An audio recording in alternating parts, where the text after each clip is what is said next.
საღამომშვიდობისა პირდაპირ ეთერშია საზოგადოებრივ პოლიტიკური თოქ-შოუ თემა მე ნანა რობაქიძე ვარ.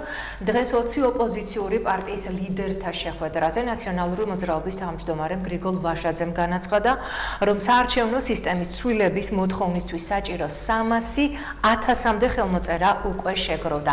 პროცესი გრძელდება, აღნიშნა მან, სახეზეა უპრეცედენტო კონსენსუსი პოლიტიკურ პარტიებში, სამოქალაქო საზოგადოებაში, საერთაშორისო ორგანიზაციებში, ყველა მიცის, რომ ეს სისტემა, რომელიც ასე ადვილად იძლევა გაყალბების საშუალებას, უნდა შეიცვალოს გაცილებით უფრო სამართლიანი სისტემით.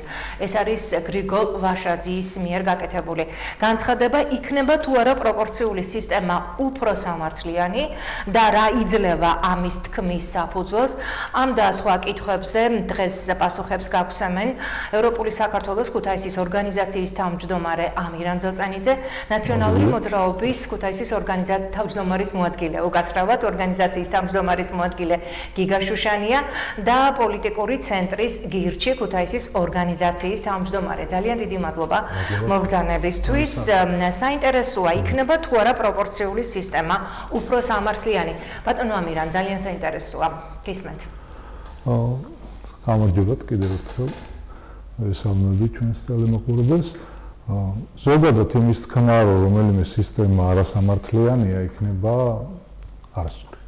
ყველა სისტემა თავისთავად სამართლიანია, გააჩნია სიტუაციას, გააჩნია ხალხს და გააჩნია ზოგადად საარჩევნო კულტურას. მაგალითად, სრულ მაჟორიტარული არჩევნები ტარდება ამერიკის შეერთებულ შტატებში და ამერიკა ითვლება ერთ-ერთ საუკეთესო ქვეყნად დემოკრატიის თვალსაზრისით, ბევრი თვალსაზრისით არის საუკეთესო, მაგრამ დემოკრატიული ტრადიციის თვალსაზრისითაც ქვეყანა არ არის, ასე ვთქვათ, აუტსაიდერებში, ხო? მაჟორიტარული სისტემა ბრიტანეთშიც, შერეული სისტემა გერმანიაში მაგალითად, მაგრამ ჩვენთან შევხედოთ სიტუაციას როგორია. მაგალითად, ბოლო არჩევნებში შორს არ დავხსნით. 2016 წელს მმართველმა პარტიამ, ქართულმა ოცნებამ მიიღო, თუ არ ვცდები, არასრული 48% ხმების. მაშინ როცა პარლამენტში მიიღო თითქმის 80% მანდატების, ხო? ცოტა უფრო მეტიც კიდე. ანუ თავისთავად სისტემა, ჩვენი სისტემა, შერეული სისტემა შეიძლება იყოს, კარგია, მაგალითად გერმანიაში შერეული სისტემა, არავის პრეტენზია მასთან არ აქვს. მაგრამ ჩვენთან შერეული სისტემა მუშაობს ძალიან ცუდად.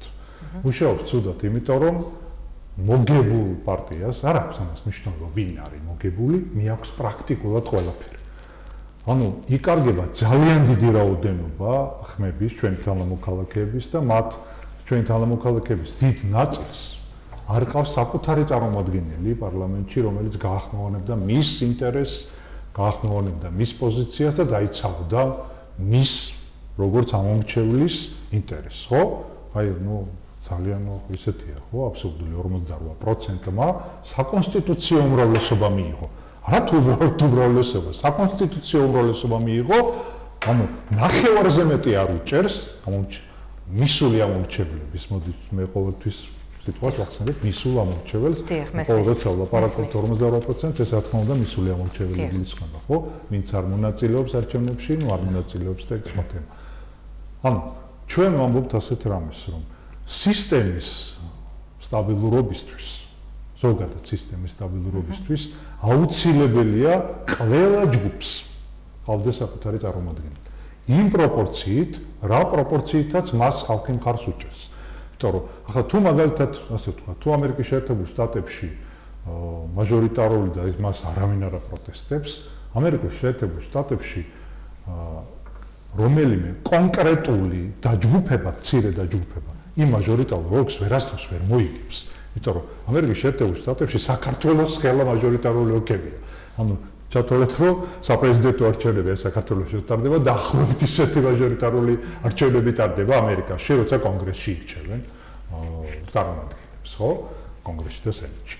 ხო? ანუ ნახეთ, აქ იმდენად მცირეა სამაჟორიტარო უბნები, იოლია ერთმა მეტნაკლებად გავლენიანმა ჯგუფმა აი იდეალურ სიტუაციაშიც კი რომ ავიღოთ, ერთმა მეტნაკლებად გავლენიანმა პატარა ჯგუფმა მოახერხოს ის და მანდატი მიიღოს. ხა მე იმაზე აღარაფერს აღარ ვამბობ, რომ ასეთი სამწუხარო ტრადიცია ჩამოყალიბდა გამარჯვებული გუნდმა, ვინც არ უნდა დააყენოს მაჟორიტარულ ოლქში, ის აუცილებლად, თითქმის აუცილებლად იგებს არჩევნებს. ნუ ძალიან იშვიათად, რომ მაგალითად ზოგადად გამარჯვებულმა პარტიამ რომ სადმეს მაჟორიტარული ოლქი წააგოს, ნუ ძალიან იშვიათად. იქაც კი მაგალითად 2016-ში 3 ადგილი იყო ასეთი, სადაც ლოგიკურად უნდა წაეგო მართლ გუნდს, ეს იყო ზუგდიდი, ეს იყო ქუთაისი და ეს იყო მარნეული. ანუ თქვენ ამბობთ რომ ეს ხელოვნური გზით ხდება? იქაც კი არ წააგეს. მთელი რესურსი იქნა ჩადებული კანონიერი, უკანონო, ლეგიტიმური, არალეგიტიმური, ლეგალური, ყველაფერი რომ ეს სამიც კი არ დაეთმოთ. ანუ ჩვენ როცა ვლაპარაკობთ პროპორციული სისტემაზე, პროპორციული სისტემა ძალიან მარტივად რო თქვა, არის ასე მთელი ქვეყნის მასშტაბით, არა ერთ რომელიმე კონკრეტულ ოლქში, სადაც შეიძლება 100 მოსულიდან 51-მა გადაწყვიტოს მან მთელი მანდატი, ვის მიეკუთვნება და 49-ის ხმა იყოს იგნორირებული, არამედ აი 100-ვემ მთელ ქვეყანაში მოსულმა 3%-მა მოგცა ჩვენ გავუშვათ ხმა, ყველაზე ცოტათი დავიწყებ, 20-მა გირჩმიცა ხმა, 30-მა ნაციონალურ მოძრაობას, 15-მა დაუშვათ არ ვიცი ვინმეს კიდე და ნუ ქართულ ოცნებას 20-მა, გავიც რამდენმაც, და აი ასე იყოს წარმოდგენილი. ამ შემთხვევაში, ჩვენ შემთხვევაში ესეთი სიტუაცია დღემდე არ სხვა სურათი. ხო, იმიტომ რომ აი მაგალითად მართლმა პარტიამ მთელი რიგი ოლქები წააგო. აი წააგო პროპორციულ არჩევნებში მთელი რიგი ოლქები მართლმა პარტიამ და იმ ოლქებს პარლამენტში წარმოადგენს მართლი პარტიის ხალხი, ანუ მართლი პარტიის წევრები, ხვდებით? აი, იმ მაჟორიტარულ ოლქებსაც კი, სადაც მართლობა პარტია პროპორციულად არჩევნები წააგო, მაჟორიტარმა იქაც კი მოიგო. 3 საარჩევნო ოლქი გვაქვს ქუთაისში და 3 ოლქში გაიმარჯვა ქართული ოცნების კანდიდატებმა. პირველ წრეში, პირველ ტურში, ერთ-ერთ უბანში ავტოქარხანაზე გულწრფება, ოპოზიციამ მოიგო და რომ არა ის მეთოდები, რა მეთოდებითაც. რა მეთოდები, ბატონო ამირა? კრიმინალების გამოყენება მაგალითად, ხელის გადაწევა, მოსყიდვა, დაშინება, შევარდნა უბნებში, ხომ გვახსოვს ახლა როგორც მიმდინარეობდა და რა ქართული ჭუბები იყო ხო, რა ფონზეც მიმდინარეობდა იქ არჩევნები, იმიტომ რომ ხო, ამან ყველაფერმა მოიტანა ეს შედეგი, რაც მოიტანა, რომ ანუ ეს გახდა მიზეზი იქ მაჟორიტარი დეპუტატის. კი ბატონო, სხვა შემთხვევაში იქაც და ზუგდიდშიც და მარნეულშიც წაგებული იყო და ახალციხეშიც წაგებული ქონდა მართლ პარტიას. გააუქმეს ოლქები, უბნები იმის გამო, რომ ზუგდიდში მაგალითად საერთოდ დაანგრიეს, ხო, 1-2 ბალის, რომელსაც მერე გადაწყვიტა და გამოცხადდა მეორე ტური, იმიტომ რომ გაუქმდა ის ოპოზიცია იგებდა იმ უბნებს, გაუქმდა ეს უბნები, ხო, ჩაიშალა იქ არჩევნები, ხო, შევარდა ხალხი, მეგონი დაჭერილიც არ არის გონია, ხო, ვინც იქ შევარდა და ყუთი გაიტაცა თუ დაანგრია მაქსიმუმ 100-ლარიანი ჯარიმა. ხო, ანუ ხვდებით, ეს კრიმინალ ამას თავიდანვე ზოგადად ლოგიკურად ძალიან ალოგიკურია, როცა მაგალითად ზუგდიდს წარმოადგენს პარლამენტში წაგებული პარტიის, ზუგდიდში წაგებული პარტიის წარმოადგენელი, ისე როგორც მარნეულში წაგებული პარტიის წარმოადგენელი, ახალციხეში წაგებული პარტიის წარმოადგენელი წარმოადგენს იქ. ხო, ნუ ეს სისტემა რომ ჩვენ ხო გვინდა რომ მაქსიმალურად მივახლოვდეთ ისეც რომ აი ჩვენი თანამოქალაქეების, ჩვენი მათ შორის სარბაში ვარ, ჩვენი ხმა იყოს მაქსიმალურად წონიანი და მაქსიმალურად წონიანი იქნება იმ შემთხვევაში თუ ყველა ჩვენი ხმა იქნება გათვალისწინებული. მე უნდა მქონდეს უფლება, აი 5 კაცი ვცხოვრობ შეიძლება სულ ქუთაისში, რომელიღაც პოლიტიკურ ორგანიზაციას მხარს უჭერთ. და ამ დროს ეს ამ პოლიტიკურ ორგანიზაციის ამორჩეველი არის გაბნეული მთელ საქართველოში არიან 5%. ვერანაირად ვერ იქნება წარმოდგენილი მაგალითად თუ არ განაწილდა ისე რომ აი ბარიერი არ გადალახა, მაგალითად 2% ნახევარი ვარ, ანუ მე 3%-იც არ მომწონს, სიმართლე გითხრა, მგონია რომ ბარიერი უნდა იყოს 1 მანდატი. 1 მანდატის მოგაღება თუ შეუძლია პოლიტიკურ ძალას ის პარლამენტში უნდა ხვდებოდეს. სხვა თემაა მე. 1%-ით არ უნდა იყოს განსაზღვრული, ხო? კი ბატონო, მე ასე ფიქრობ, რომ ყველაზე სამართლიანი იქნება ახლა მე მესმის მაგალითად გერმანიაში შემოიღეს პირველად ბარიერი და გერმანიაში შემოიღეს ბარიერი იმისთვის რომ პარლამენტს გარეთ დაეტოვებინათ საბჭოთა კავშირიდან მხარდაჭერილი ჯგუფები, ექსტრემისტები, ყოფილი ნაცისტური პარტიის წარმომადგენლები და ასე შემდეგ. მათ საკუთარი პოლიტიკური დღის წესრიგი ჰქონდათ, როცა ამას აკეთებდნენ და იქ საკმაოდ მაღალი იყო ბარიერი. ხო, 7% ჰქონდათ ბარიერი, იმიტომ რომ კომუნისტები და ნაცისტები დაეტოვებინათ პარლამენტს გარეთ. ხო, აი ასე იყო, ეგ ასეთი კონიუნქტურა ჰქონდათ, თუმცა არ ვიცი ახლა ზოგადად რამდენად დამართებს ახლა ჩრდილში გაყარო ადამიანები საკუთარი ინტერესის გამო და მე იმ ჩრდილიდან პრომეტი შეძლონ რავიანტი. ხო, სხვა პროცესი განვითარდეს. აი მოკლედ მე ასე, არ ვიცი ახლა რამდენად მოკლედ ვილაპარაკე, ასე მგონია რომ ყოველ თითოეული ხმა უნდა იყოს წარმოდგენილი და ყველა საინტერესო ახლა ჩამ თემაში არის ის რომ მაგალითად 2012 წლამდე როცა ახლანდელი მართველი პარტიის ცალკეული წარმომადგენლები ახლა მაშინ ქართული ოცნება არ არსებობდა, როდესაც თუ ერთი წელიწადი შეიქმნა არჩევნებამდე უმრავლესობა მათგანი პროპორციული არჩევნების მომხრე იყო და წამოწევილი იყვნენ მხართეზოზე, რუსთაველზე, კარვები, გადაკეტვები, ტაში, ფანდური, რომ აი პროპორციული სისტემა და არჩევნები მოიგეს და მოვიდნენ ხელისუფლებაში იმ დაპირებით, რომ ისინი პროპორციას გააუქმებენ ამ საქართველოსთვის ცუდ სისტემას, მოდი ასე ვთქვათ, შერეულ სისტემას, მაჟორიტარულ პროპორციულს და მოიტანდნენ დაამკვიდრებდნენ პროპორციულ არჩევნებს. მის მერე მეორე არჩევნები მოდის პარლამენტის ერთ წელიწადში და მმართველი პარტია, ძლივს დათანხმდა იმაზე, რომ კარგი ჯანდაბას 2024-ში გასაგები. არჩევნები პროპორცია, არათანმიმდევრულობა არავის არ აყენებს, ასე ვთქვათ, მაინდამაინც კარგად არ ახასიათებს ადამიანებს და უბრალოდ ვთქვათ, ერთ-ერთი მორიგი ტყუილი დაპირება აღმოჩნდა ქართული ოცნების მხრიდან ეს რომ ისინი როგორც კი მოვიდოდნენ იმ წუთში, იმ პირველივე არჩევნებს პროპორციულად ჩაატარებდნენ. გასაგებია, დიდი მადლობა თქვენ აღნიშნეთ, რომ მათი პოზიცია იყო 2012 წლამდე სხვა. მე მინდა ამონარიდი წავიკითხო ასევე, რომ ქართულმა ოცნებამ ოპოზიციას პროპორციული საარჩევნო სისტემის ამოქმედება ორჯერ 2016 და 2017 წლებში შესთავაზა და ორჯერვე უარი თქვეს. ასე ეხმაურება პარლამენტის თავმჯდომარე ირაკლი კობახიძე ოპოზიციური პარტიების ინიციატივას. ერთი ეს იყო 2016 წელს, როდესაც პარლამენტის თავმჯდომარე და საკონსტიტუციო კომისიის ხელმძღვანელი დავით უსუფაშვილი იყო, მაშინ ამ შეთავაზებაზე ოპოზიციამ უარი განაცხადა. მეორედ ეს 2017 წელს მოხდა, როდესაც პარლამენტის თავმჯდომარე და კომისიის თავმჯდომარე მე ვიყავი, იქაც გაკეთდა შეთავაზება, თუმცა აქაც მივიღეთ უარი. ამის შესახებ საუბრობს ირაკლი კობახიძე. საინტერესოა, თუ კი ისინი 2016 წელში, ანუ ქართული ოცნება 2016-2017 წლებში შეთავაზებას უკეთებდა ოპოზიციას, ოპოზიციამ რატო დაიჭირა სხვა პოზიცია მაგ შემთხვევაში და რატომ განაცხადა უარი.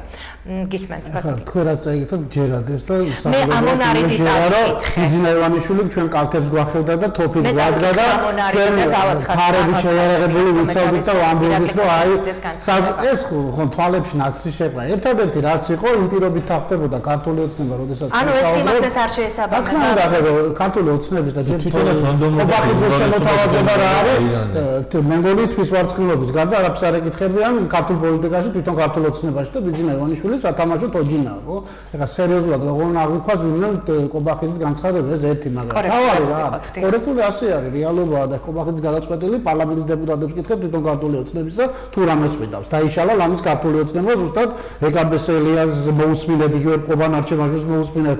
რას ამბობდნენ? სწორედ იმას ამბობდნენ, რასაც მე ვამბობდი. ეხლა კორექტული რატომ დაიშალა ლამის ტელი უბრალესობა ივანიშვილი ხან ცხენზე აყვებული შევარდა და დაბრუნდა ქართული ოცნების თავმჯდომარედ და ხან რა გააკეთა და რამდენი ტრიუმფი გაჭირდა და რამდენი ფინანსური რესურსი დახარჯა, რომ როგორმე შეინარჩუნებინა ეს ერთი, მაგრამ რაც შეეხება პროპორციულ სისტემას, დავიწყოთ იქიდან ქართულმა ოცნებამ ერთადერთი პირობით იცით საერთაშორისო ორგანიზაციების ზეწოლის ფონზე, ოპოზიციური სპექტრის ზეწოლის ფონზე თანხმდებოდა ამას, ზუსტად იმ მუხლის ჩადებას აპირებდა, რის გამოც ჩვენ ახლა ამირანი საუბრობდა, არ მოგწონდა და არ მოგწონს და მაჟორიტარული სისტემა. საუბარი იყო იმაზე, რომ ჩვენ თუ ავიღებდით პირობითად 40%-ს ვიღაც 20 და 20 და დარჩებოდა 30%, პირველ ადგილზე გამარჯვებულ პარტიას 30-ივე გაუნაწილებელი მანდატი წაეღო. ანუ ჯამში გამოვიდოდა იგივე, რომ 40%-იანი პარტია ექნებოდა 80% პარლამენტში.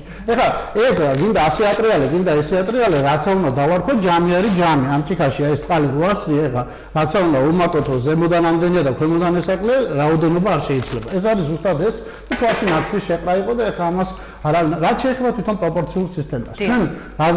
დღეს ქართული ოცნება ჩვენ და საზოგადოებას გვიმტკიცებს, რომ ის რაც ქვეყნისათვის არის კარგი და ყველა ამბობს, ყველა განცხადებაში რომ მივიღეთ ძალიან მაგარი კონსტიტუცია და თვითონ ამბობენ ამას, რომ ეგეთი კონსტიტუცია საქართველოს უახლოს ისტორიაში არ ქონია, თუმცა რაც კარგია 24 წელს, ის ცუდი არის 2020 წელს. ეხლა ამაში ლოგიკა სად არის, ხო? არ არსებობს ეს რა 4 წელი რას ნიშნავს, ხალხი არ არის მზად ზოგადად, არაფერი. ერთადერთი ყველამ კარგად იცის, რომ ბიძინა ივანიშვილს ქართულ ოცნებას ეს ჭირდება და ფიქრობს ესე, რომ აი ეს манипуляციებით შეინარჩუნებენ ხელისუფლებას, რაც მე ეჭვება, რომ ესე მოხდეს და ერთადერთი რამ თქვენ ნახეთ დღეს წარმოდგენილი პარტიები, რადიკალურად განსხვავებული პოლიტიკური შეხედულების და მიუღებლობის კუთხითაც. პოლიტიკური სპექტრი მთლიანად თანხდება არასამთავრობო ორგანიზაციები, თანხდება საზოგადოება, საერთაშორისო ორგანიზაციები. დღეს ეს შეხვედრა სწორედ ამ მიმართულებითაც იყო, რომ საერთაშორისო პარტნიორების ხარდაჭერა, რა თქმა უნდა, ამ იდეას აქვს და მოგვეპოვებინა, იმიტომ რომ ეს ადამიანებიც მოწადინებული არიან, რომ პოლიტიკური სტაბილურობა იყოს ამ ქვეყანაში. ყველაფერზე მეორე მხარეს დგას ივანიშვილი თავის მერკანტილური და ერთადერთი მიზნით, რომ როგორმე შეინარჩუნოს ხელისუფლება. ეხლა შეუძლებელია თან ამავდროულად გვეუბნება, რომ ეს 24 წლიდან ამოქმედება, იქნება ქვეყნისთვის კარგი, დემოკრატიისთვის კარგი, მაგრამ 20 წელს არ შეიძლება და თურმე ტირანიის რაღაც დესტაბილიზაციის ფაქტორი იქნება. ჯამში ჩვენ რას მივიღებთ? თქვენ სამი მაჟორიტარი ახსენეთ ქუთაისში. მინდა ქუთაისელებს ვკითხოთ, არჩევის შემდეგ ეს ადამიანები სადმე გინახავთ, რაიმე პრობლემით დაკავებული, ან თქვენ უბანში მოსული. ეხლა მაგალითად ყობან არჩევაშვილის ბიუროს უფროსი საკრებულოში ზის და რაღაც სიძულვილის და რაღაც სისულელეების ლაპარაკის მეძე ერთი საკითხი არ დაუყენებიან, ვის სამაჟორიტარო ომში არც ერთი ქუჩისა, არც ერთი პრობლემა იქ არ მოუტანია წელწადნახევრის განმავლობაში, გარდა იმისა, რომ საკუთარ ბიზნესზე სულით არის დაკავებული. ჯერ 150,000 დოლარი წაიღო სესხა დაწარმოე საქართველოს და მე ერთ წელიწადში დაფარა საკრებულოდან ეხა კოშკი შეღებით რა ფილიშოა. ალები ახალძეს ხო ერთი ყობან არჩევანში ერთი ბიუროს უფროსი ყავს. ერთი ნათესავი მეტი არ აყავს საკრებულოში. ხო ზოგადად ვამბობ იგივე სხვა მაჟორიტარების ხმაც არის ეს ქუთაისში პარლამენტი წაგვაფროს ფუნქციის გარეშე დატოვებული ქუთაისში და არც ერთი ამ დეპუტატის ხმა ჩვენ არ გაგვიგონია, ხო? არ გაგვიგონია და ვერ გავიგონებთ, იმიტომ რომ ეს სისტემა სწორედ ასე არის მოწყობილი, ყველას ჭირდება ხმის ამწევად საბოლოო ჯამში ეს მაჟორიტარები იგივე ბიძინა ივანიშვილის პარლამენტში. ჩვენ თავარს რას ვამბობთ? ჩვენ ეს სისტემა ხო არ დამერგილა ეხლა.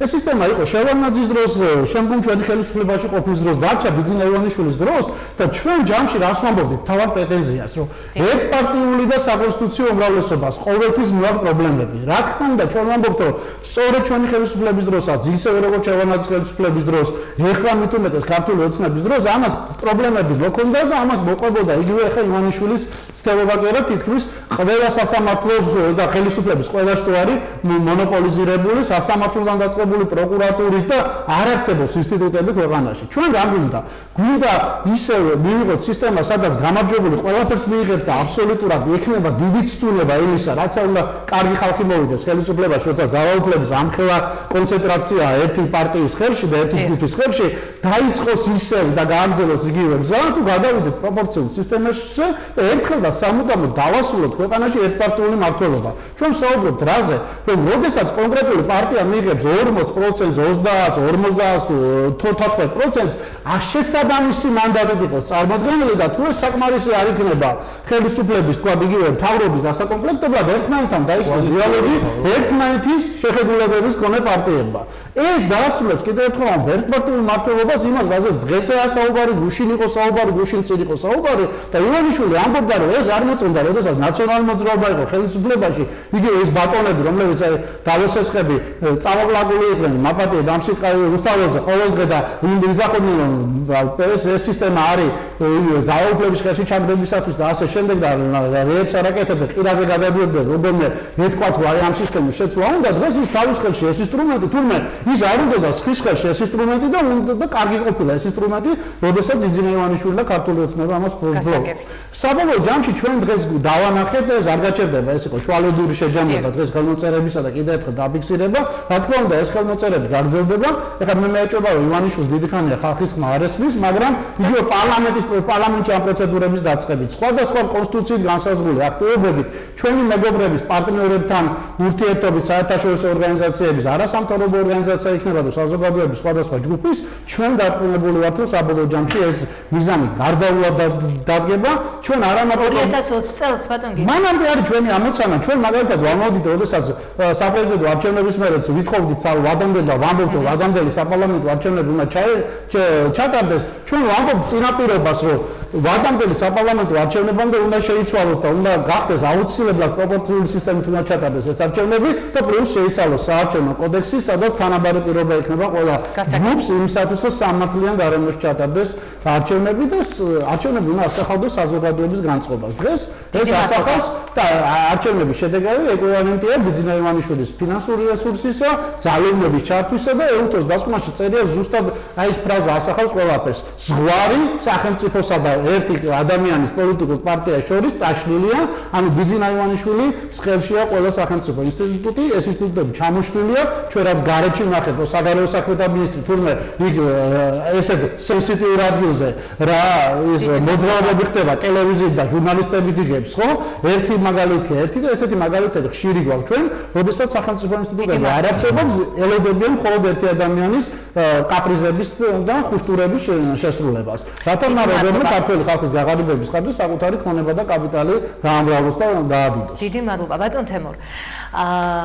თქვენს ცენტრს, პოლიტიკურ ცენტრს ხმების შეგროვებაში, როგორც თქვენ უკვე აღნიშნეთ გადაცემის დაწყებამდე და ცნობილია, მონაწილეობა არ მიგიღიათ. იდეურად უჭერთ მხარს, როგორც ცნობილია, რატომ არ მიიღეთ ხელმოწერების შეგროვებაში? ზოგადად ყველა ოპოზიციური პარტიისთვის ახლა და ზოგადად საარჩევნო სისტემისთვის და ქვეყნისთვის რომ მაჟორიტარული სისტემის გაუქმება უკეთესი იქნება და პროპორციული სისტემის დანერგვა ამაზე თანხმდება ყველა და ჩვენი ოფიციალური პოზიცია რა თქმა უნდა იყო რომ ჩვენც უჭერთ ამ თუ ქართული ოცნება გადაწყვეტავს და შეცვლის 2020 წლის არჩევნებისთვის მაჟორიტარულ სისტემას მას რაც შეეხება ხელმოწერებს ახლა მოგეხსენებათ ჩვენ სამწუხაროდ ჩვენ პარტიას არც ერთ საქართველოს არც ერთ რეგიონში არ აქვს წარმომადგენლობა ქუთაისის გარდა და ფიზიკურად ტექნიკურადაც ვერ მივიღებდით ამ პროცესში მონაწილეობას, მაგრამ ეს აღარ არსებითად არაფერს არ ცვლის, თქვა ჩვენ ფიზიკურად ჩავერთვებოდი თუ არა ამ პროცესში, ამ პროცესს ამით არაფერი არ დააკლდა და ასე ვთქვათ, თავარი მაინც აქ იყო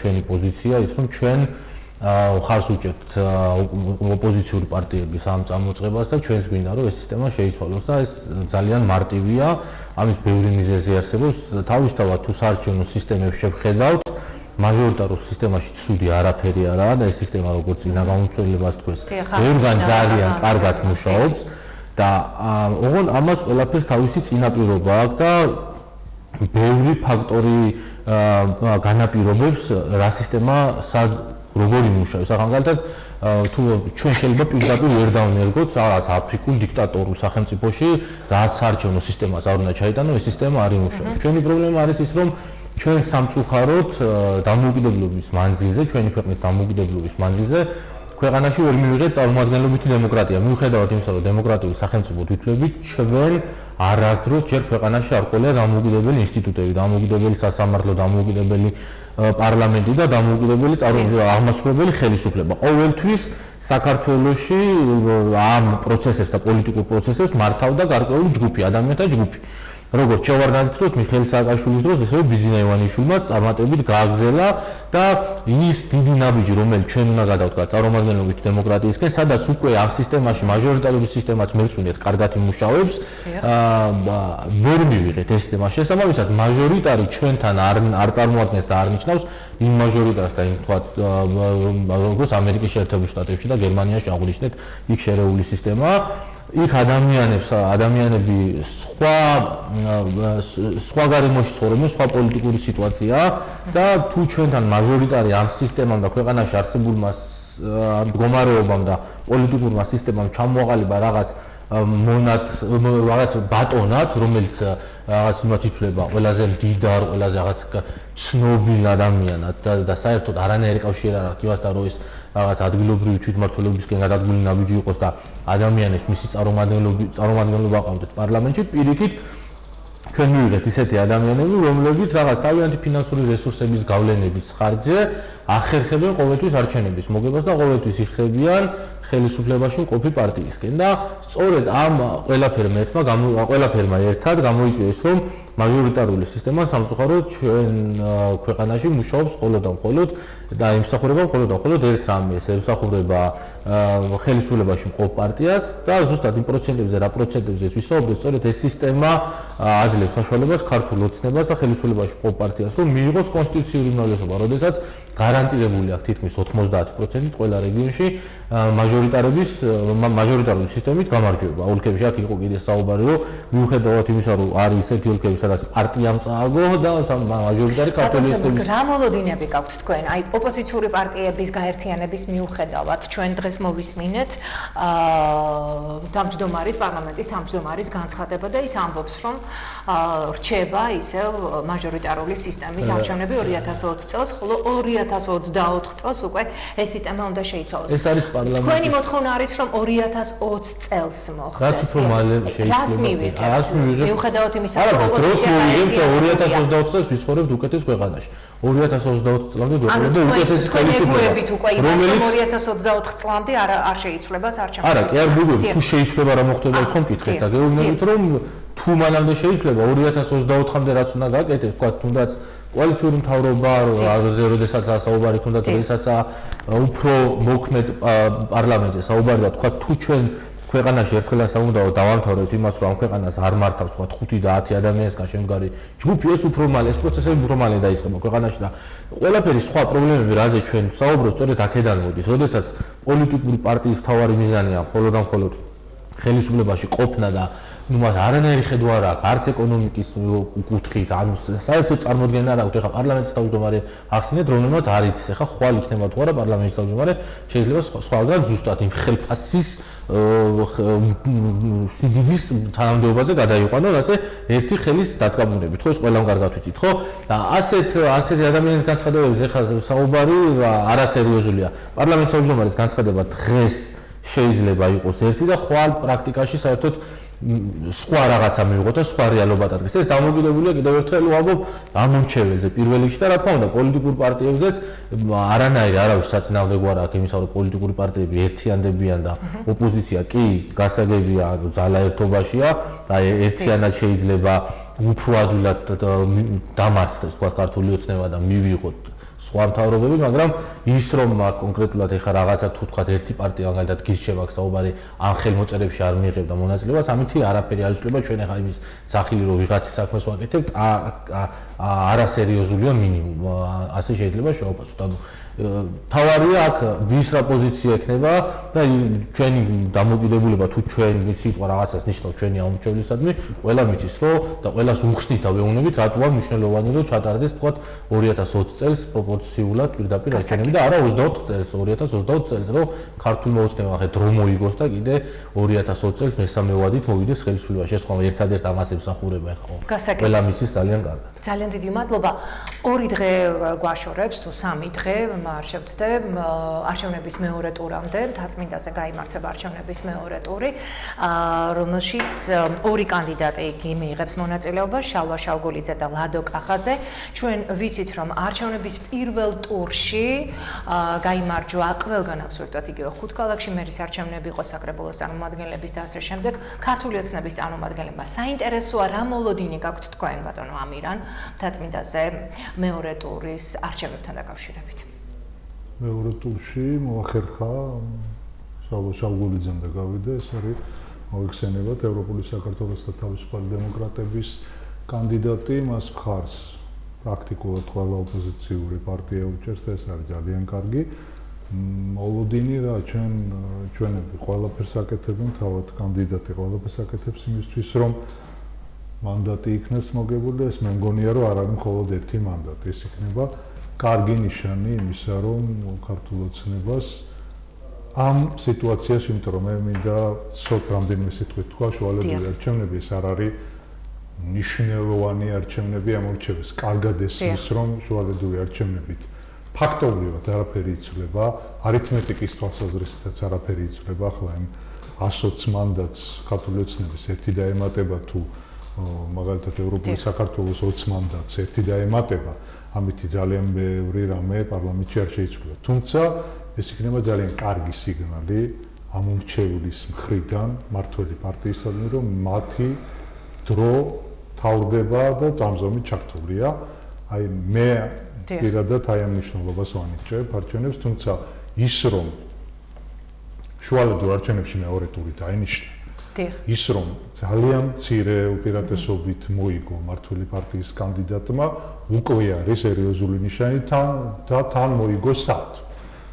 თაწმინდაზე საარჩევნო უბანში, სადაც როგორც წესი მართველი პარტია ძალიან დიდი უპირატესობით იგებს, მაგალითად 2016 წელს საკმაოდ სერიოზული უპირატესობა ჰქონდა უკვე პრეზიდენტ საქართველოსი, რომელსაც მართველი პარტია უჭერდა მაშინაც მხარს.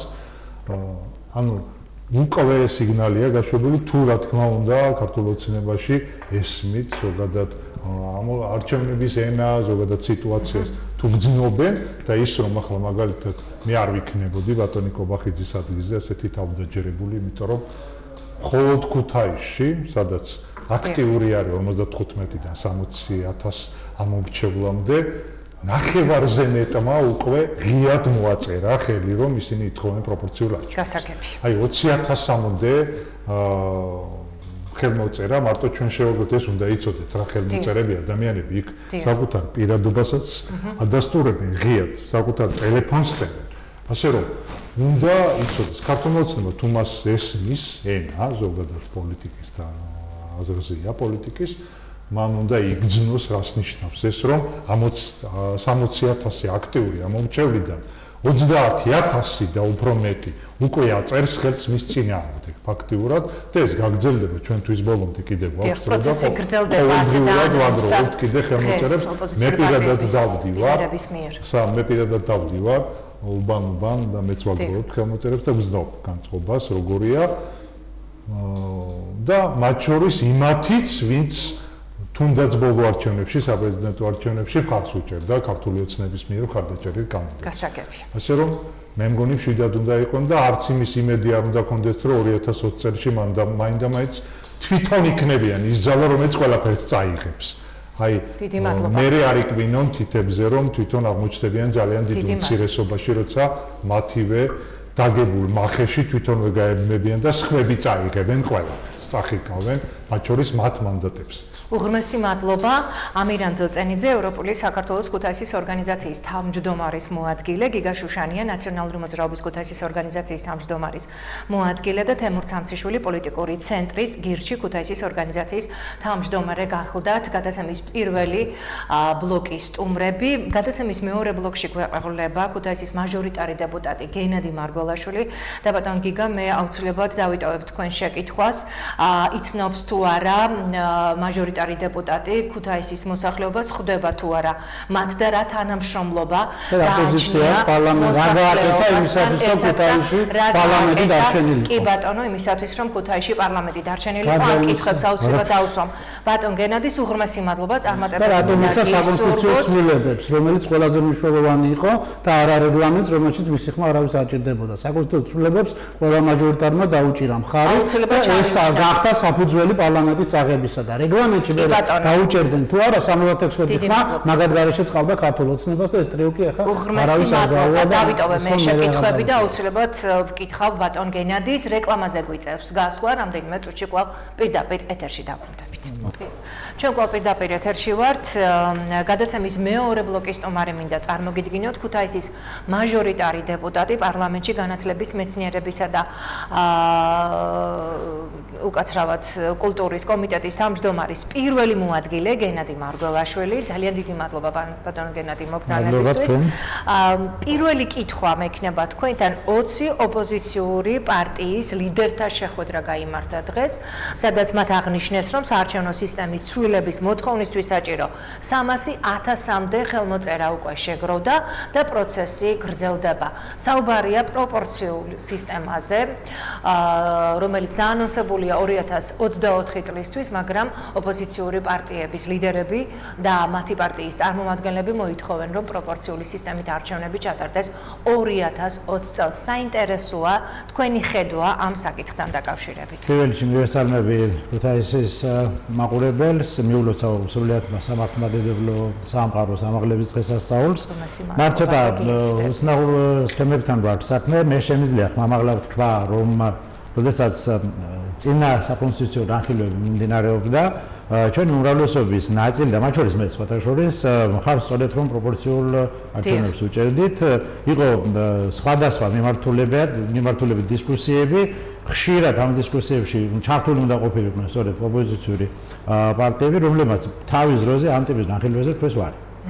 და შესაბამისად ჩვენ მივიდეთ კონსტიტუციაში სწორედ ისეთი გადაწყვეტილება, ნახეთ, რომ ნებელობით თანაობით მოხდეს გადასვლა პროპორციულ სისტემაზე, რაც უკვე ჩაიბეჭდა კონსტიტუციაში და აღიწერა ძირითად კანონში და ცოტა უცნაური რამე არის, რომ რა თქმა უნდა ეს არის მხოლოდ ერთჯერადი აქტი, ამ შემთხვევაში 2024 წელს იქნება სრულიად პროპორციული არჩევნები და პრობლემები არ გვექნება და მე რაღაც უსმენდი, ამერტყელ მომეცა შესაძლებლობა რომ მომესმინა ჩემი წინამორბედებისთვის ძალიან უცნაურ ფრაზებს მივარჩიე ყურადღება და ამას ნამდვილად მინდა ხაზი დაუსვა. კითხვებით დაამიტოვეს, ბატონო მაგ აუცილებლად შეკითხვები და მე ჩემს მიმართებას, ვთქვათ, ჩემ მაჟორიტარობიდან გამომდინარე დეტყვით, რა თქმა უნდა. და ანუ გაქვს თუ არა თანამშრომლობა ქუთაისის მოსახლეობასთან, თქვენ სამაჟორიტარობაში კი ბატონო ჩემთვის მთავარი არის ამ შემთხვევაში რომ შესრულდეს კანონი. კანონი არის ამ შემთხვევაში უზენაესი პრინციპი და რაღაც ჩვენ მივედით ამ დასკვნამდე და უმრავლესობამ გადაწყვიტა უკვე 2024-დან დაიწყება და ქვეყნის უსაფრთხოებიდან გამომდინარე და სრულიად კაფიოდ გააზრებული სქემები გვაქვს უკვე აქედან გამომდინარე, უნდა იყოს სწორედ ისე, როგორც არის და არა ვთქვათ, თუმცა კიდევ ერთხელ მეუბნებ, რომ ჩვენ კონკრეტულად მე მათ შორის და უმრავლესობის წევრები იყვნენ რამოდენიმე ალტერნატივა იყო და იყვნენ ასევე პროპორციული მოხდა 2020-დან. მაგრამ კანონში ჩაიწერა უკვე. მოდი ახლა ამით უნდა დავსვათ წერტილი. კანონის უზენაესობა ამ შემთხვევაში კონსტიტუციის უზენაესობა არის მთავარი. და ნურავინი ფიქრობს, რომ იმით რომ ვთქვათ ეს ხელმოწერები გროვდება, ამით ეწინააღმდეგებიან ჩვენ ნებას. მთავარია კანონში რა წერია და მოსახლეობამასაც ძალიან ვთხოვ, რომ სწორედ ეს გაითვალისწინოს. მაგრამ ისინი ანონსებენ 2020 წელს, ეს არის განსხვავება, ბატონო, 2024. მე რაც ვთქვი, რომ ყურადღება უნდა მივარჩიოთ, რომ ყურადღების მიქცევას ვაპირებ ფრაზე, რომ იყო ნათქვამი, რომ ოცნებამ დრო უნდა მოიგოს 2024 წლამდე. მიაქცეთ ყურადღება, რომ თუ სამივე მარა, თქვათ, რიგმა, თქვათ, თემა რესპონდენტებმა, რას ნიშნავს დროის მოდება? რას ნიშნავს დროის მოდება? ან ეს არის მოსახლეობის შეურაცხყოფა, ზოგადად, რომ თქვათ, ამ 4 წლის განმავლობაში ვერ მიხდება ოცნება, რაც გაკეთებს და ასე შემდეგ. ან და თუ დროის მოდებას გულისხმობს, რომ ოცნება ძალიან კარგ საქმეებს გაკეთებს და მოსახლეობის რიგი გადავა ისევ და ისევ მის მხარეზე და 2024 წლის არჩევნების დარჩება. ქართული ოცნების მხარეზე, როგორც 2012 წლიდან დაწყებული ყველა არჩევანი და მე თბილისის არჩევნებზე რაც მინდა ვისაუბრო, იმიტომ რომ ესე ძალიან აუცილებლად კი ბატონო. ბევრი კითხვა და პასუხი ამასთან დასმული, ამ შემთხვევაში რა ჯობია, მაშინ რატო არ უნდა მივცეთ ნორმალური არჩევნის შესაძლებლობა ადამიანებს და რა თბილისის არჩევნები ერთ მკაფიო ნიუანსასაც გაუსვამხას. ძალიან მარტივი არის თემა ისა, რომ თურმე ძალიან პატარა ყოფილა განსხვავება პირველი ტურის შემდეგ ქართული ოცნების კანდიდატსა და ოპოზიციური ამ შემთხვევაში ევროპული საქართველოს კანდიდატს შორის. განა ეს ქართულთან არ არის დემოკრატიის მაღალი ხარისხის მაჩვენებელი თუნდაც. აუცილებლად უნდა დაყალბებულიყო არჩევნები, აუცილებლად რაღაც 99% ან 78% თუ ასე შემდეგ უნდა ყოფილიყო.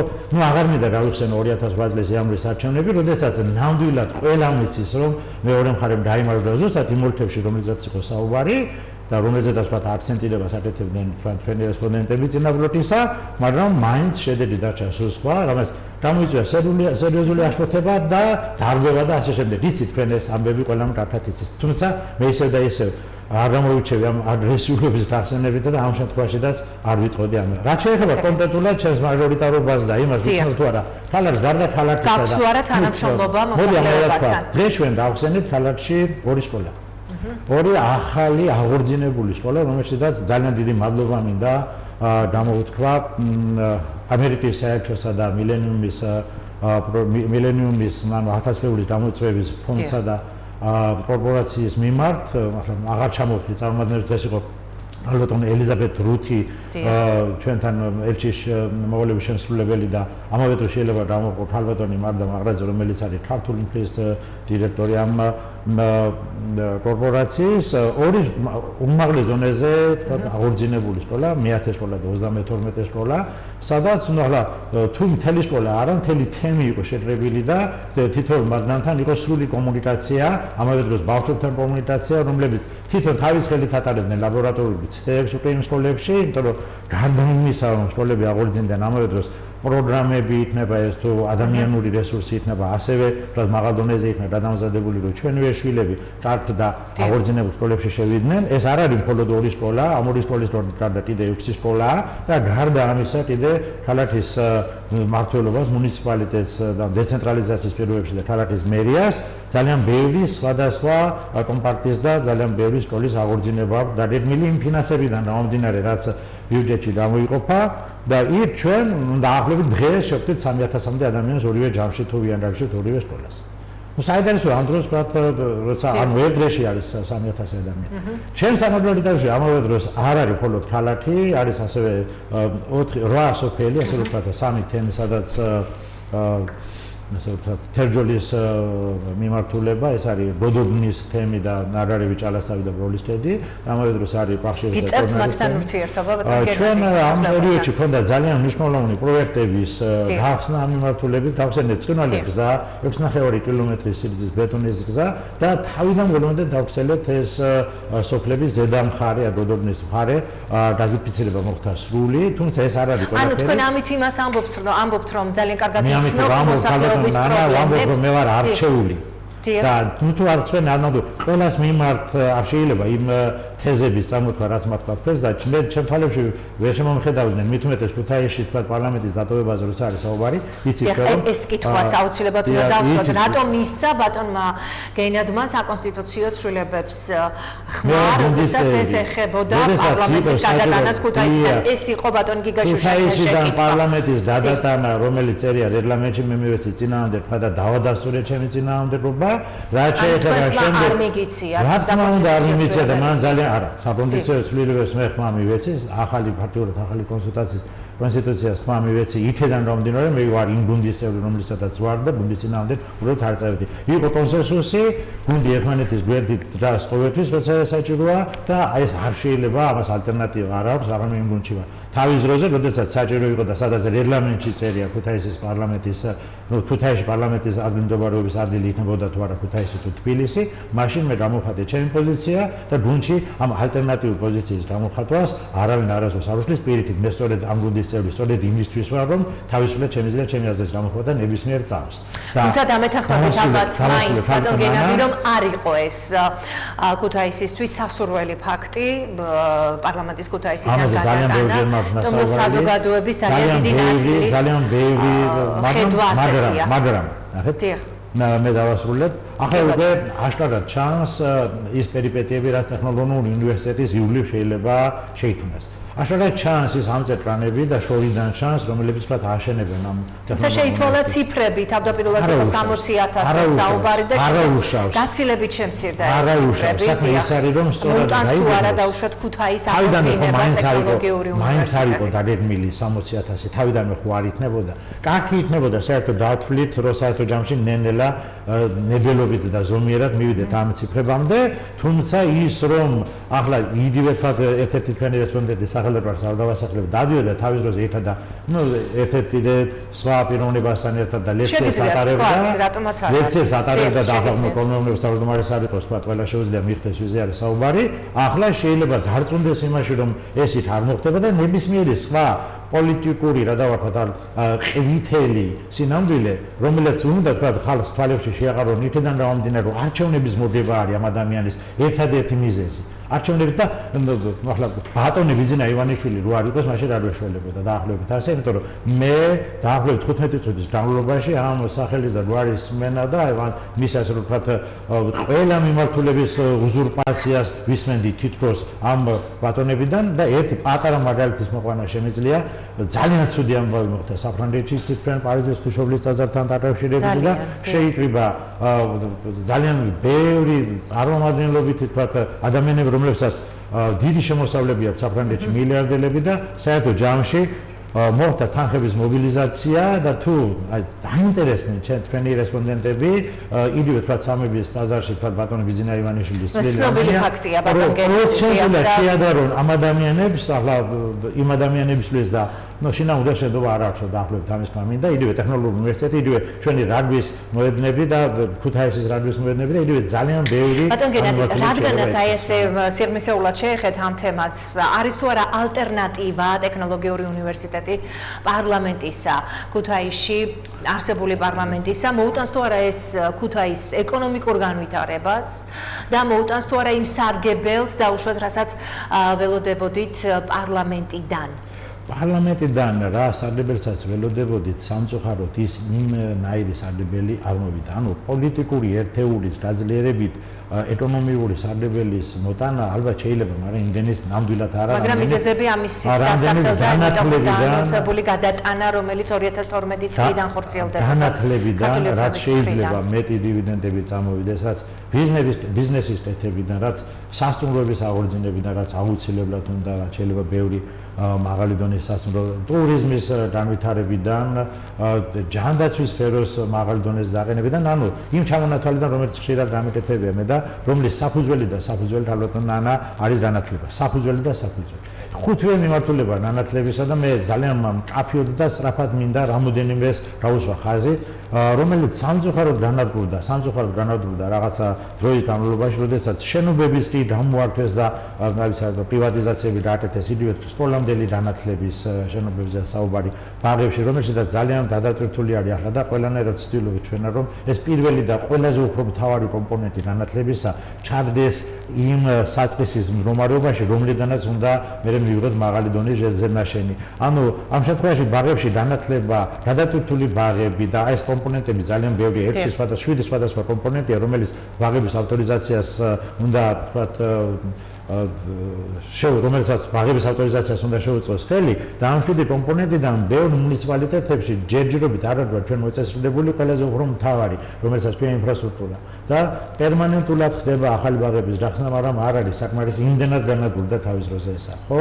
არადა ბავშვის კრეატიული აზროვნება და ქმედითი უნარები, რომლითაც ის მე იწყებს ქვეყნის აღშენებლობას, სწორედ აქედან იწყება. სწორედ აქედან იწყება, აი რასაც ჩვენ ახლა ამ სკოლებში, რომელიც მე ვთქვი დავანონსე, რომ თვითონ აკეთე, ანუ თამაშის პრინციპით სწავლა, რაც იაკობ გოგებაშვილის, დიმიტრი უზნაძის დიდი ქართველი განმანათლებლების ვთქვათ საფუძველშივე იყო ჩადებული, აია უბრალოდ და დედაენა, უბრალოდ დედაენა კი არ არის, ის არის მეთოდი, ის არის სწავლების საფუძველი, რომელიც თამაშის სწავლებით, ანუ განვითარებას ბავშვს თვითონ ანდობს იმ დონეზე, რომ ის არის კმაყოფილი და ბედნიერი იმით, რომ მასში შემეცნება შემოდის. დედაენის დაბრუნება სხვათა შორის ძელად სწორედ რომ ჩვენი გუნდის ერთ-ერთი მთავარი ამოცანა იყო და არა ისეთნაირად რომ უბრალოდ ძელად იყოს, არამედ შეიძინოს ზუსტად იგივე პრინციპი, რაც 19 საუკუნის ბოლოს და მე-20 საუკუნის დასაწყისში ჰქონდა და კიდევ ერთხელ ვიმეორებ, ეს არის დედაენის ალტერნატივა არ გააჩნია და არც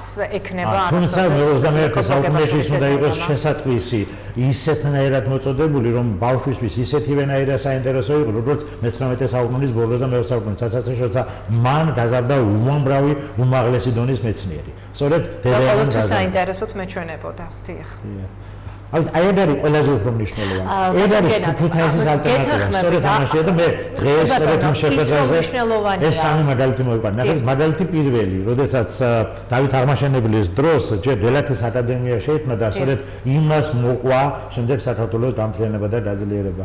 მეორე მაგალითი ეს არის თებდალეულები და ქუთაისი, წერა-კითხვის გამავრცელებელი საზოგადოება და ქუთაისი პირველი საჯარო სკოლა და მის კედლებზე ამოტვიფრული ის ჩამონათვალი უმაღლესი დონის მეცნიერებისა, რომლებმაც მისცა მე-20 იგივე დედაენიდან სხვათა შორის მე-20 საუკუნის დასაწყისის ქართულ მეცნიერებას ბიზნესი და სამწუხაროდ იმ ავადსახსენებელი თქვა 30-იანი წლებიდან 20-იანი წლებიდან ძირითადად ეს მასა შემდეგ გადავიდა თბილისში და ქუთაისმა ერთი კარტი ინფარქტი მიიღო მაშინ ალბათ და მესამეც სწორედ ისევ და ისევ მესამედ უნდა მოხდეს ეს განათლებიდან მხოლოდ და მხოლოდ მით უმეტეს ასეთი ორი კარტი მაგალითად მოვიყვანეთ მე როდესაც თქვა ქუთაისი იყო კოლორიტი და საწყისი აღშენებლობისა საქართველოსი სწორედ განათლებიდან გამომდინარე. აბსოლუტურად გეთანხმებით ბატონ გენადი და თქვენ ამას წარით და უკვე აღნიშნეთ რომ იმ ადამიანების ძირითადი ნაწილი რომელთა სახელები და გვარები ამოტვიფრულია ჩვენს კულტურულ ძეგლებზე წავიდნენ დატოვეს ქუთაისი და არ დაუტოვებიათ იმიტომ რომ ქუთაისი არ უყვარდათ მაშინაც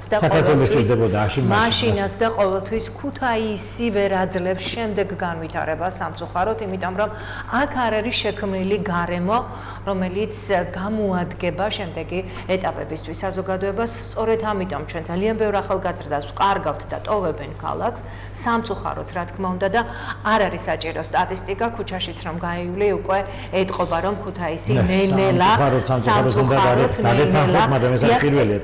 იცლება. თქვენ ასევე აღნიშნეთ სკოლების გახსნა, რაც ძალიან მნიშვნელოვანია, როგორც სკოლამდელი დაწესებულებები, ბაღები მაქვს მხედველობაში და ძალიან მიხარია, აქვე უნდა ვთქვა მხოლოდ ერთი რეპლიკის სახით, რომ საზაფხულო ბაღების დამატებამ ქუთაისში კიდევ უფრო მეტი საშუალება მისცა ახალგაზრდებს აქ დაკავებისა, ახსენეთ ბაღები, სკოლამდელი განათლება, ინფრასტრუქტურა და ისიც ვიცით, რომ ჩვენ ჯერ არ შეწყვეტილა სწავლა და ეს მხოლოდ ქუთაისში არ ხდება, რომ სხვადასხვა სკოლებში და ძირითადად სკოლებში გათბობა გვაქვს, მაგრამ არ არის კონდიციონება და მოგეხსენებათ ისეთ სიცხეში, როგორც დღეს არის ფუჭად იხარჯება ის გათვლილი დრო, რომელიც სასწავლო პროცესს უნდა მიეთვალოს მოსწავლეებისთვის. ვერც ერთი მოსწავლე და ვერც მასწავლებელი ალბათ ვერ გაუძლებს იმ პირობებს, რომელშიც დღეს სამწუხაროდ უწევს ადამიანებს და მე სკოლის მოსწავლეები და პედაგოგები მყავს ხედველობაში. აბსოლუტურად გეთანხმებით, რომ განათლება არის ყველაფრის საწყისი და ხშირად გითხოვთ თქვენც და მე გავიმეორებ ბრძენის სიტყვებს, რომ წაართვი განათლება ერს, არ ჭადო ინვესტიცია განათლებაში და რა თქმა უნდა ის ერი განადგურდება. სამწუხაროდ ასეც არის. პირველ რიგში ბუნებრივია ჩვენ განათლებაზე უნდა ვიყოთ ორიენტირებული და ამაში აბსოლუტურად გეთანხმებით. თუმცა მე ისევ პარლამენტის თემა მე პირადად როგორც მოქალაქის, ერთ-ერთი მოქალაქის ჩემთვის არის ძალიან გრძნობიარე და ალბათ ძალიან დიდი მნიშვნელობა ექნებოდა თუ კი პარლამენტი ქუთაისში დარჩებოდა თავის დროზე არ უკითხავთ ქუთაისელებისთვის და ესეც ძალიან დიდი დანაშაული იყო რადგან იყო აქ ეს შენობა და პარლამენტი ფუნქციონირებდა ალბათ უნდა დარჩენილიყო. დიახ ბატონ გენადი ისე განათლების საკითხს უნდა დაუბრუნდეთ რომელიც არის მოდი რა შეიძლება რა ჯერეთი რომ უნდა მკაფიოდ ვთქვათ ისა რომ სწავლება სკოლაში მთელი წლის განმავლობაში ფაქტიურად ნახევარი წელიწადი დღეების მიხედვით თუ ანგარიშებ 14 კვირა 5 დღიანი ინტერვალი დაახლოებით 70-180 დღის განმავლობაში უნდა მიმდინარეობდეს და რანაირად უნდა მოვიფიქროთ ჩვენ არტადირები იქეთ იქნება აქეთ იქნება ნახეთ 15 სექტემბრიდან ნათეთრურად მოვიწევთ მაშინაა ცხელი დღეები აქეთ მე ვიწევთ ცხელი დღეები და რა თქმა უნდა დეთანხმებით რომ სკოლებში უნდა იყოს კონდიციონება რომელიც პერმანენტულად დაიწყო სწორედ ქართული ოცნების მიერ აი სწორედ 2 წლის წინ სხვადასხვა სკოლებში თქვა კონდიციონების მაღალი ტექნოლოგიების დამონტაჟებით რომელიც ადრე არ იყო და შეიძლება ყოფილიყო ერთეულ სკოლებში და ესეც ვთქვათ რაც დირექციისა და ადმინისტრაციის კაბინეტებში. თუმცა მიეცეთ ყურადღება რომ მთავრობის მიერ გამოცხადებული ეროვნული იდეა რომელიც განათლებას ეხება თავიდან ბოლომდე გულისხმობს იმას რომ მაღალ ტექნოლოგიური სკოლები, მაღალი დონის ვთქვათ ინფრასტრუქტურა სკოლებში რომ იყოს ყველგან ამას სჭირდება ძალიან ბევრი მატერიალური დოვლათი, ძალიან ბევრი ვთქვათ ფული მარტივად ვთქვათ ბიუჯეტში და შესაბამისად ნახე მილიარდ ნახევარი დაახლოებით ვთქვათ პლუს მინუს იყო გამოყოფილი განათლებისთვის, მეცნიერებისთვის და სპორტისთვის და კულტურისთვის ამ წელიწადს 2022 წლისთვის იგულისხმება მთლიანი შიდა პროდუქტის 6%-მდე და ჩვენ ეს მივიღეთ უკვე პარლამენტში 6%-მდე ამის ზრდა. და ეს მივიღეთ რატო ვიცით, ანუ აქაც ძალიან ბევრჯერ არის საუბარი იმასთან დაკავშირებით, რომ მაშინ პარლამენტის მოვალეობა რაღა უნდა იყოს, თუ ეს წინ დაიწერა და ასე შემდეგ. ეს მივიღეთ ზოგადად სწორედ იმიტომ რომ ნებისმიერმა სხვა მინისტრმა რომელიც არ უნდა მოვიდეს და 28 წლის 26 წლის განმავლობაში ჩვენ ამის მომსწრეები ვართ ართვას რომ ის რეფორმა რომელიც უნდა განხორციელდეს უნდა გაკეთდეს სხვანაირად რომ განათლებაში ამდენი ფული არ არის საჭირო და ასე შემდეგ 6% კიდე ნიშნავს დაახლოებით 100% ზრდას ახლანდელი ბიუჯეტისას, ანუ ორჯერ ზრდას ახლანდელი ბიუჯეტის, ანუ მის აყვანას დაახლოებით 3 მილიარდამდე. ანუ ქვეყნის ბიუჯეტის 1/4 იქნება განათლება. ანუ მთლიანი შედაპროდუქტის 6% ქვეყნის ბიუჯეტის დაახლოებით 25%-ია. და შესაბამისად ჩვენ ახლა სულ მალე პარლამენტში წარმოგვიდგენს განათლების სამინისტრო, სწორედ იმ პერმანენტულ, ანუ ამ შემთხვევაში იგულისხმება, რომ 500 მილიონი უნდა გაიზარდეს თითოეულ ჯერზე, თითოეულ წელიწადს განათლების დაფინანსება და ჩვენ მოვისმენთ განათლების სამინისტროსთან თუ რანაირად შემოდის ეს ზედმეტი 500 მილიონი განათლების ზედმეტი არასდროს არ არის, მაგრამ იმასთან შედარებით მეტი 500 მილიონი რაც ჩაშანი იყო, რაში უნდა დაიხადოს ის, როგორ უნდა მოხმარდეს ის სამი ძირითადი მიმართულება ზოგადი განათლების, ეს არის ინფრასტრუქტურის, პროგრამების და ადამიანური რესურსის სპეციფიკას შერჩევას, ამას არ დავამატო ასევე შეიძლება, რაც შეიძლება ღირსეული დაცილება ჩვენი პედაგოგებისა და სკოლიდან იმ ჯილდოს გამომდინარე რომელიც არის დაანონსებული და სურვილის შემთხვევაში და არა ნაზალედები როგორც ვთქვათ ისე და ისე ვარესი არ მინდა გამოვიყენოთ პეინ დროს სურვილის შემთხვევაში მასწავლებლის გადაწყვეტილებიდან გამომდინარე 2 წლის ანუ 24 თვის ხელფას ერთჯერად შეიძლება ანუ პენსიონერი პრაქტიკოსი მასწავლებელი იღებდეს და ემშვიდობოდეს ღირსეულად სრულიად ღირსეულად სკოლას რომელსაც ძალიან კარგი გამოხმაურება მოყვა მასწავლებლებიდან და ეს არის ვთქვათ აუცილებელი და უალტერნატივი მოდი ამერად ვთქვათ ასე რომ ინფრასტრუქტურა, რესურსები, პროგრამები ეს არის სრულიად აუცილებელი იმისთვის რომ ჩვენმა ბავშვებმა ეს არის ცოტა გრძელვადიანია, სამწუხაროდ გრძელვადიანია, იმიტომ რომ სწავლება, განათლება დროს მოითხოვს და პირველი ეტაპი დაახლოებით შეიძლება რომ განათლებას ეხება 25 წლიან ინტერვალად დავყოთ, როდესაც ადამიანი იღებს განათლებას და შემდეგ დაახლოებით 35-40 წლის განმავლობაში ადიოსნა და კათეთ ემსახურება თავის ქვეყანას იმ რაც უნდა მოწესრიგდეს ასევე იმ შრომითი რეზერვებიდან გამომდინარე, რაც ქვეყანას უნდა დაჭირდეს, იმ პოტენციიდან გამომდინარე, რომ მოცემულ შემთხვევაში ჭირდება ქვეყანას და მისი კრეატივი, მისი აზროვნების სისხალდე, მოდი ამერად ვთქვათ, უნდა იყოს ისეთნაირად მოდრეკილი, რომ ვთქვათ ის პროფესია, რომელიც მან შეიძინა და იმ წუთას ქვეყანას არ ჭირდება, სწრაფად ტრანსფორმირდეს იმ პროფესიაში, რომელიც ქვეყანას ჭირდება. ეს არის უნარები. სწორედ აი ამას გულისხმობს ახალი სწავლების მეთოდი 21 საუკუნე ციფრული ტექნოლოგიები და გოგებაშვილის იდეით, ანუ თამაშით სწავლების პრინციპი, როდესაც ბავშვი თვითონ ხდება შემოქმედი და არავითარ შემთხვევაში მხოლოდ ცოდნის დამრღვეველი. ცოდნისა, რომელსაც ის ვერაფერში ვერ იყენებს შემდეგ. ანუ ის რომ როგორ შეიძლება მოწესრიგდეს, ეს მხოლოდ და მხოლოდ ასე შეიძლება. მხოლოდ და მხოლოდ მეტი ფინანსების და მეტი ბიუჯეტის ჩადები და ეს უნდა იყოს მართლა ყველას ეროვნული იდეა. ამ შემთხვევაში მხოლოდ და მხოლოდ მხარდაჭერა ჭირდება ქვეყნის პრემიერს და მის გადაწყვეტილებას ამიმართულებით, რომ შემდეგში თუ რამე უშეცო არავინ არ არის და შესაბამისად შეიძლება ხვალზე კიდე მოითხოვოს ან ერთი რომ შეიძლება მანდამაც 500 მილიონით არ დაიზარდოს, შეიძლება მეტი დაიზარდოს ნაკლები. ჩვენ დავანონსეთ რომ 2022 წლისთვის მინდა 1500-1800 არ იყოს საშუალო მასწავლებლის ხელფასი, მაგრამ ესაც არ ნიშნავს, შეიძლება ამაზე მეტიც იყოს, მაგრამ თუ ცოტა იქნება რომელსაც მე გამოვრიცხავ, არ უნდა იყოს ასე, ეს უნდა იყოს დაანადგურებული და დათვლილი ყველაფერი მათემატიკურად და დავინახავ ჩვენ ამას, რომ ამას ალტერნატივა არ არის და მხოლოდ სკოლისთან, მხოლოდ სწავლებისთან შემოbrunება ადამიანებისა იქნება გარანტია ამ ქვეყანაში მომავლის უზრუნველყოფის. ძალიან დიდი მადლობა. საქართველოში ალბათ ამ თემებზე არ უნდა გვიწევდეს დღეს საუბარი, თუმცა გვიწევს და ვიცით რომ ძალიან ბევრი ხარვეზია განათლების სისტემაში. ნახოთ, დაველოდოთ მოვლენებს, თუმცა არის რამდენიმე საკითხი, რომელზეც მე ვიცი თქმა, რომ არ უნდა ველოდებოდეთ, იმიტომ რომ განათლება არის უმთავრესი და სწორედ განათლება ის ფუნდამენტი, რაზეც დგას ჩვენი ქვეყანა. უღრმესი მადლობა ბატონ გენადი.